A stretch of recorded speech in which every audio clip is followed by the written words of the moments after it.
السلام علیکم۔ Asia 41 news کے ساتھ میں ہوں آپ کی میزبان امنا عباس۔ خبر شامل کرتے ہیں جھنگ سے۔ ہمارے بیورو چیف رانا محمد شاہد کے مطابق ڈپٹی کمشنر عبداللہ کرم نیازی کا ڈسٹرکٹ ہیڈ کوارٹر اسپتال کا اچانک وزٹ۔ ایمرجنسی میں مریضوں کے لیے سہولیات، ادویات کا جائزہ لیا۔ مریضوں اور لواحقین سے انتظامات اور ادویات کی فراہمی کے بارے میں دریافت کیا۔ ایمرجنسی ہال میں فوری اے سی لگوانے کے احکامات جاری۔ ایمرجنسی میں مریضوں کو تمام تر ادویات کی فراہمی کے بارے میں احکامات۔ ایڈیشنل ڈپٹی کمشنر جنرل کو انتظامات کو چیک کرنے کی ہدایات جاری کی گئیں۔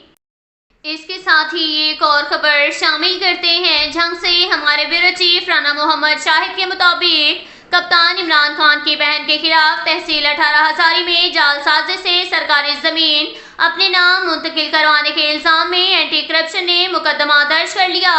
تفصیلات کے مطابق تحصیل 18 ہزاری میں مبینہ 10 کنال پر مشتمل 2 سرکاری شقوق میں سے 310 کنال اراضی جعل سازی سے چیئرمین پاکستان تحریک انصاف عمران خان کی ہمشیرہ کے نام ٹرانسفر ہونے کا انکشاف۔ محکمہ اینٹی کرپشن نے مذکورہ حقوق کی سرکاری اراضی سے متعلق تمام ریونیو ریکارڈ پر مشتمل ثبوت و شواہد اپنے قبضے میں لے کر نائب تحصیلدار اور پٹواری کو گرفتار کر کے مقدمہ درج کر لیا۔